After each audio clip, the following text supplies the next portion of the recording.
Hello guys, welcome back to my channel. ഇന്ന് നമ്മൾ ഉണ്ടാക്കാൻ പോകുന്നത് ക്രിസ്പി ഫ്രഞ്ച് ഫ്രൈസ്. വരും നമുക്ക് വീഡിയോയിലേക്ക് പോവാം. നമ്മൾ ഫ്രഞ്ച് ഫ്രൈസ് ഉണ്ടാക്കാനായിട്ട് അത്യാവശ്യം വലുപ്പമുള്ള 3 ഉരുളൻകിഴങ്ങാണ് എടുത്തേക്കുന്നത്. നമുക്ക് ക്വാണ്ടിറ്റി കൂടുതലനുസരിച്ച് കൂട്ടുകയോ കുറയ്ക്കുകയോ നമ്മുടെ ഇഷ്ടം പോലെ അത് ചെയ്യാവുന്നതാണ്. ഇത് നമ്മൾ ഈ സൈസിൽ മീഡിയം സൈസിൽ മുറിച്ചിട്ട് വെള്ളത്തിൽ 5 മിനിറ്റ് കുതിരാൻ വെച്ചേക്കാണ്. അതിൻ്റെ എക്സ്ട്രാ സ്റ്റാർച്ചൊക്കെ റിമൂവ് ആകാൻ വേണ്ടിയിട്ടാണ് നമ്മളിങ്ങനെ ചെയ്യുന്നത്. അതിനുശേഷം ഇത് എടുത്ത് ക്ലിയർ ആവുന്നത് വരെ ഒരു 3-4 വട്ടം നല്ല വെള്ളത്തിൽ കഴുകിയെടുക്കുക. ഈ പൊട്ടാറ്റോസ് നല്ല രീതിയിൽ 2-3 വട്ടം കഴുകി വൃത്തിയാക്കി വെച്ചിട്ടുണ്ട്. നമ്മൾ വെള്ളം ഗ്യാസുമ്മേ തിളയ്ക്കാനായിട്ട് വെച്ചിട്ടുണ്ട്. അതിലോട്ട് തിളയ്ക്കണേക്കാളും മുന്നേ തന്നെ നമ്മൾ ഫുള്ള് ഉരുളക്കിഴങ്ങും അതിലിട്ട് കൊടുക്കുക.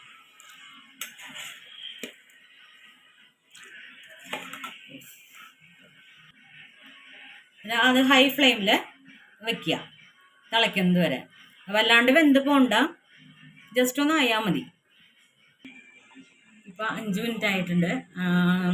അത്യാവശ്യം നല്ലോണം വേവണ്ട, ജസ്റ്റ് ഒന്ന് തിളയ്ക്കുമ്പോൾ എടുത്ത് വയ്ക്കാം. ഒരു 5 മിനിറ്റോളം നമ്മളിങ്ങനെ തിളപ്പിച്ചിട്ട് പകർത്തി മാറ്റാം.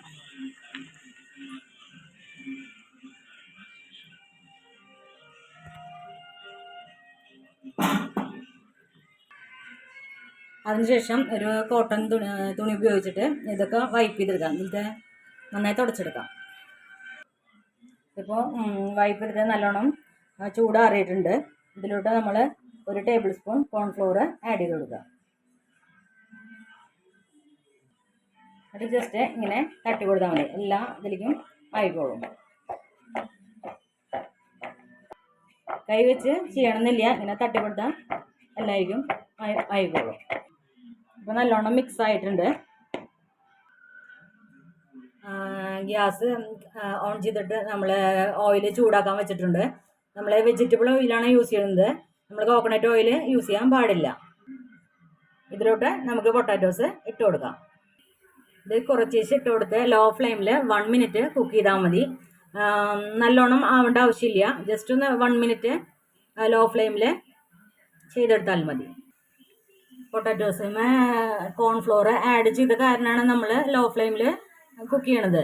അല്ലെങ്കിൽ ഹൈ ഫ്ലെയിമിൽ ഇട്ടുണ്ടെങ്കിൽ കോൺഫ്ലോർ ആയ കാരണം കരിഞ്ഞു പോകാൻ ചാൻസ് ഉണ്ട്. അത് കാരണം നമ്മൾ ലോ ഫ്ലെയിമിൽ ചെയ്യുന്നത്. 1 മിനിറ്റ് ആയിട്ടുണ്ട്. നമുക്കത് എണ്ണയിൽ നിന്നെടുത്ത് മാറ്റാം. അതെടുത്ത് മാറ്റിയിട്ടുണ്ട്. ഇനി അടുത്ത ബാച്ച് ഇട്ട് കൊടുക്കാം. ഇത് ഫുള്ള് ഫ്രൈ ചെയ്ത് കഴിഞ്ഞിട്ടുണ്ട്. നമുക്കിത് തണുക്കാനായിട്ട് വയ്ക്കാം. അപ്പോൾ പൊട്ടാറ്റോസൊക്കെ ചൂടാറിയിട്ടുണ്ട്. നമുക്കിത് ഹൈ ഫ്ലെയിമിലിട്ടിട്ട് ജസ്റ്റ് ഒന്ന് ഫ്രൈ ചെയ്തെടുക്കാം. അത് മോൾ ഭാഗം ഒന്ന് ക്രിസ്പി ആവാൻ വേണ്ടിയിട്ടാണ്. ഇത് ഉൾഭാഗമൊക്കെ നമുക്ക് വെന്ത് കിട്ടിയിട്ടുണ്ട്. പുറം ഭാഗം ഒന്ന് ക്രിസ്പി ആവാൻ വേണ്ടിയിട്ട് മാത്രമാണ് നമ്മൾ ഹൈ ഫ്ലെയിമിൽ ചെയ്യുന്നത്. ഇതെല്ലാം ക്രിസ്പി ആയിട്ട് ഫ്രൈ ചെയ്തെടുത്തിട്ടുണ്ട്. നമുക്ക് ആവശ്യമുള്ള ഉപ്പ് ഇട്ട് കൊടുത്ത് മിക്സ് ചെയ്യാം. നല്ല ക്രിസ്പി ആൻഡ് ടേസ്റ്റിയായ ഫ്രഞ്ച് ഫ്രൈസ് ഇവിടെ റെഡി ആയിട്ടുണ്ട്.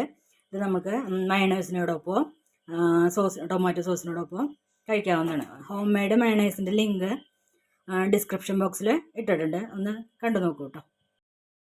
ഫ്രഞ്ച് ഫ്രൈസ് വീട്ടിൽ ഉണ്ടാക്കി നോക്കിയില്ലേ? അപ്പോൾ ഇഷ്ടമായെങ്കിൽ ലൈക്ക് ചെയ്യാനും സബ്സ്ക്രൈബ് ചെയ്യാനും ഷെയർ ചെയ്യാനും മറക്കല്ലേ.